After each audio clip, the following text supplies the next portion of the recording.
Bonjour à tous et à toutes. La vente peut être un processus assez complexe et l'erreur fatale dont beaucoup de gens discutent peu concerne l'attitude du vendeur qui ne fait que regarder et considérer ce qu'il peut tirer de la vente. Avoir des signes de dollars dans les yeux, c'est une expression péjorative pour un vendeur qui évalue un client qu'en fonction de l'argent qu'il peut obtenir de lui. Dans cette vidéo, on va voir quoi faire pour éviter de vendre avec des signes de dollars dans les yeux et ainsi augmenter votre taux de conclusion de vente. Mon nom est Mario Loubier et dans le but de vous aider à améliorer vos performances dans le domaine de la vente, de l'expérience client et bien évidemment du leadership, on partage sur cette chaîne des stratégies, des éléments de motivation et d'engagement. Parce que les émotions mènent les décisions, hein? Vous pouvez aussi bien évidemment vous abonner à notre chaîne et obtenir gratuitement au moins une vidéo par semaine. Pour les entreprises, on est accrédité à Emploi Québec dans le cadre de la loi sur la formation. Les détails se trouvent juste ici en bas dans la fiche de description. Avoir des signes de dollars dans les yeux, c'est quelque chose que vous ne voulez, mais vraiment pas, lorsque vous travaillez dans la vente. Souvent, ces vendeurs utilisent des courtes questions pour amener le client à répondre « oui », de sorte qu'il lui sera plus difficile de dire « non » à la fin. Quels sont les signes d'un vendeur qui s'approche d'un client avec des signes de dollars dans les yeux? Eh bien, il va être trop empressé, il va répondre rapidement, il va être nerveux, il va être agité, il peut même être arrogant. Il s'agit simplement d'un processus glauque où l'acheteur a l'impression d'être simplement un morceau de viande à consommer. Souvent et à tort, les gens vont associer cette approche aux vendeurs de véhicules automobiles. Avoir des signes de dollars dans les yeux, c'est une attitude qui est tout le contraire d'une bonne expérience client et bien évidemment, elle peut vous coûter des ventes et des profits lorsque les clients le ressentent. Alors, comment ça survient? En passant, d'ici la fin de la vidéo, je vais vous livrer le meilleur conseil lorsqu'on a des signes de dollars trop gros dans les yeux et pour les gens qui connaissent une baisse de leur vente. Comment les dollars des yeux surviennent? Eh bien, ça commence souvent parce que le vendeur est tout simplement désespéré de vendre quelque chose. Il peut aussi y avoir des objectifs ou des directeurs qui sont déraisonnables. Ça peut aussi dépendre d'un style de vie un peu questionnable ou qui est basé sur des commissions pré-covidiennes. Il y a 1 million de raisons pour lesquelles ça peut arriver. Mais ce n'est pas une excuse. Et comme les magasins de détail fonctionnent à 25 % de leur capacité dans de nombreux domaines, remarquez que je comprends. Si vous aviez l'habitude de faire des grosses commissions et des bonus super intéressants et qu'il y a beaucoup moins de gens qui entrent, eh bien la conclusion de la vente pour tous ceux qui entrent devient de plus en plus importante. Lorsqu'un représentant commercial veut qu'un client achète parce qu'il a besoin de la commission, il agit sans intégrité. Il pousse un client à acheter des choses ou à prendre des décisions qui ne sont pas forcément les meilleures pour le client. Lorsqu'un représentant commercial a le meilleur intérêt du client à l'esprit, il aide évidemment à servir le client et à lui proposer la meilleure option pour lui. L'attitude du représentant envers le client est ici la clé, évidemment. Lorsqu'un vendeur se soucie vraiment de son client et croit honnêtement que son produit est fantastique et vaut l'investissement qu'il vend avec intégrité. Lorsque le représentant croit que la vie du client va être enrichie par un investissement dans son produit, il peut tout faire son possible pour convaincre un client d'acheter, mais avec intégrité. Vous pouvez toujours dire que vous travaillez avec un vendeur qui a des signes de dollars dans les yeux parce qu'il a l'impression de vous forcer à prendre une décision. Vous vous sentirez poussé par eux. En revanche, lorsque vous travaillez avec un vendeur qui est intègre, vous aurez l'impression qu'il est de votre côté. Une fois l'achat terminé, vous vous sentirez enthousiaste parce que le représentant vous aura transmis son enthousiasme pour le produit. Zig Ziglar a enseigné que si vous aidez suffisamment de gens à obtenir ce qu'ils veulent, eh bien vous obtiendrez ce que vous voulez. Quand je travaillais dans le commerce de détail, je passais plus de 60 heures par semaine à ne vivre que de commissions et de bonus. Le propriétaire me disait, pour me motiver, je sais pas, t'es aussi bon que ta dernière vente. C'est brutal, c'est pas motivant, mais malgré tout, il y a beaucoup de vérité là-dessous. Ça conduit souvent à une façon paresseuse de vendre, qui va consister à les faire entrer et sortir. Qu'est-ce que vous cherchez? C'est par ici. Vous avez besoin d'autre chose? Quelle carte de crédit? C'est fait et on passe au client suivant. Mais lorsque l'accent est mis sur la transaction, la conclusion de la vente devient un jeu de chiffres dénué d'humanité. Ce faisant, vos ratios de conclusion de vente diminuent ainsi que vos profits. Vous avez besoin de ce client pour acheter si vous voulez gagner votre vie. Et je sais ce que ça fait. J'aime acheter des chemises. Et une fois, quand je suis entré dans un magasin, il y a un vendeur qui a commencé à me parler. Vous avez vu ça? Ça vient d'arriver. Avez-vous vu celles que nous venons de recevoir?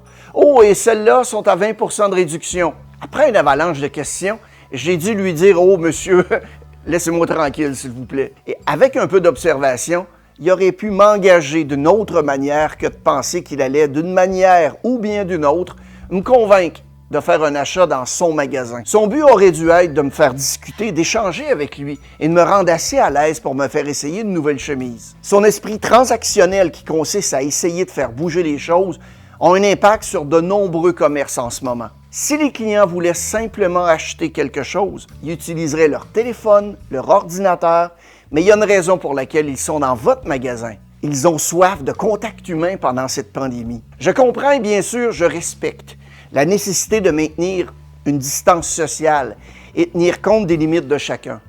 Sauf que le but d'être en affaires, c'est pas de faire entrer et sortir quelqu'un de votre magasin le plus vite possible. L'objectif doit toujours être d'ouvrir votre cœur à un autre être humain qui veut savoir qu'il n'est pas le seul. Et si vous cherchez activement à entrer en contact avec un acheteur potentiel à un niveau humain, ça va changer drastiquement son expérience et la vôtre.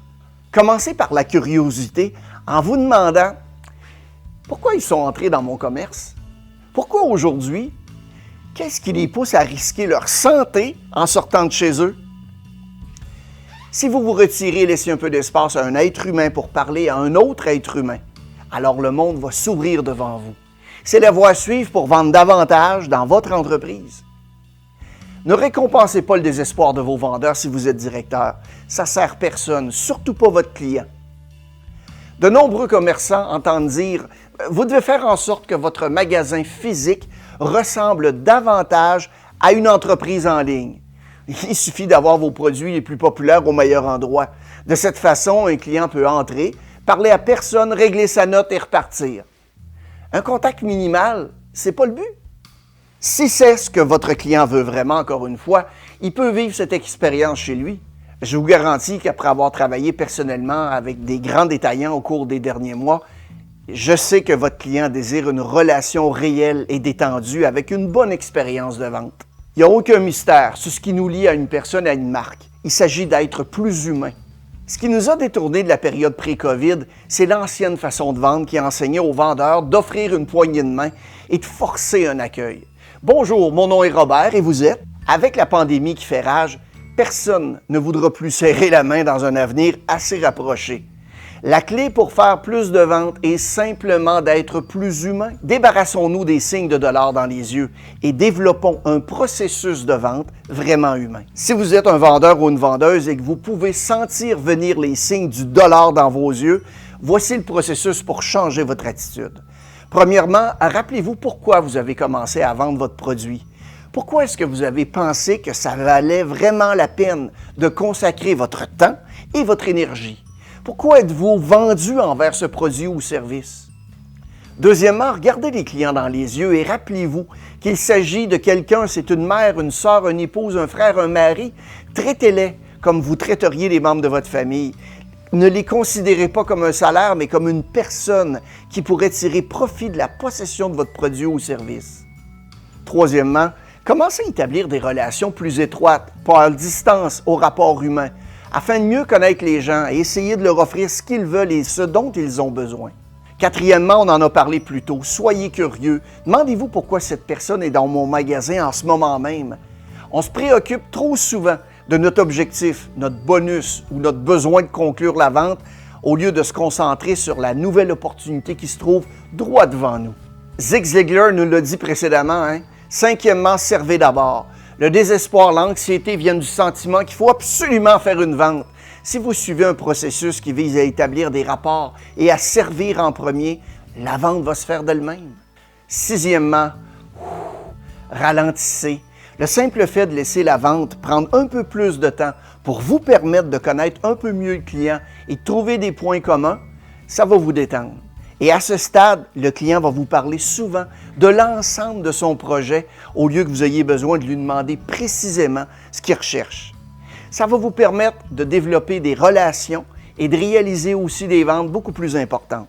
Le moment est vraiment venu aujourd'hui de se pencher sur l'approche des affaires qui sont axées sur les relations. En résumé, les clients répondent aux associés, aux collaborateurs, collaboratrices qui ouvrent leur cœur et développent une relation comme les humains. Ils vont ouvrir leur portefeuille, ils vont même le dire à leurs amis. Vous aurez ainsi beaucoup plus de succès. Vous passerez cette folle saison de COVID parce que vos clients sentiront que vous vous souciez vraiment d'abord d'eux et non de leur portefeuille. Maintenant, en ce qui concerne un excellent conseil lorsqu'on a les signes de dollars trop gros dans les yeux et qui nous amène à connaître un régime de baisse de vente, je me souviens d'un directeur général qui disait à ses vendeurs dans ces moments-là simplement cette phrase: « Arrête de vendre, intéresse-toi simplement aux gens. » Je travaille avec certains commerces sur la manière de devenir plus authentique. Dans un monde de plus en plus inauthentique, où la technologie, le virtuel, c'est le moteur de tout. On n'a jamais vu un ordinateur ou une brique vendre un produit ou un service. Maintenant que vous avez vu la vidéo, qu'est-ce que vous allez faire de différent? Passez à l'action et faites-moi signe. Merci d'avoir été avec nous.